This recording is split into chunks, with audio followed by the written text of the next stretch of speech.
Chit fund আমানতকারীদের টাকা ফেরত আক্রান্ত এজেন্টদের নিরাপত্তা নিশ্চিত করতে all Bengal chit fund সাফারার্স welfare association দাবি তুলল। শুক্রবার কৃষ্ণনগর পুরসভার কক্ষে রাজ্য নেতৃত্বে উপস্থিত এই নিয়ে একটি সভা হয়। সেই সভা থেকে আগামী দিন দাবি না মিটলে বৃহত্তর আন্দোলনের কর্মসূচি নেওয়ার কথা ঘোষণা করা হয়। দিনের অনুষ্ঠানে উপস্থিত ছিলেন জেলার বিভিন্ন প্রান্তের এজেন্ট থেকে আমানতকারীরা। বক্তব্য শোনাব এজেন্ট কৃষ্ণ বাড়ুই ও সংগঠনের জেলা সম্পাদক ইব্রাহিম বিশ্বাসের। আর এই নিয়ে আজকাল আগামী বিশেষ প্রতিবেদন। চিটফান্ড আমানতকারীদের টাকা ফেরত ও আক্রান্ত এজেন্টদের নিরাপত্তা সুনিশ্চিত করতে দাবি তুলল চিটফান্ড সাফারার্স ওয়েলফেয়ার অ্যাসোসিয়েশন।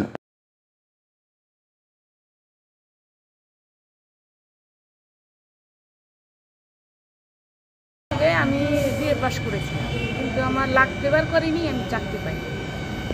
আমি বেকার থাকতে চাই, ওই জন্য আমি এই একটা প্ল্যাটফর্ম পেয়েছিলাম।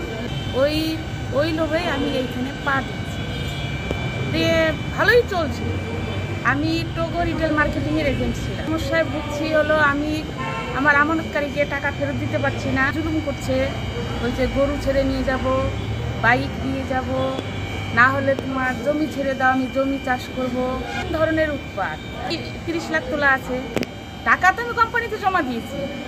এবার কোম্পানি যদি ফেরত না দেয়, আপনি বলেন প্রকাশ্য দিবালোকে অফিস করে যখন টাকা তোলা হয়েছিল তখন সরকার কোথায় গিয়েছে? হামলা করলে আর কি করব? কখনো রুখে দাঁড়াই করে কথা বলি, কখনো দাদাদের বলছে পাবে, কিন্তু আমরা তো সেই ভরসা পাচ্ছি না। থেকে আমরা যন্ত্রণা ভোগ করছি। একটু আশায় এসছি আশার আলো দেখতে, এবার আশার আলো পাবো কিনা সেটা জানি না।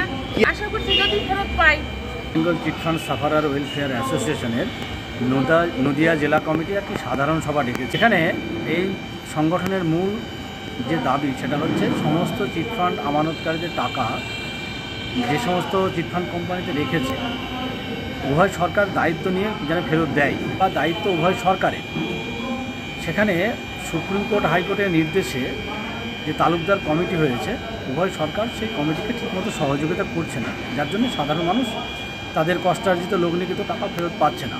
কোম্পানিগুলো প্রচুর কোটি কোটি টাকার সম্পত্তি থাকা সত্ত্বেও কিন্তু সাধারণ মানুষ টাকা ফেরত পাচ্ছে না। এবং আপনারা দেখেছেন যে বিভিন্ন সময় অভিনেতা অভিনেত্রী, বিভিন্ন নেতা, তারা চিটফান্ডের বিভিন্ন পদে ছিলেন বা অ্যাম্বাসেডার ছিলেন, তারা কিন্তু টাকা ফেরত দিয়েছে।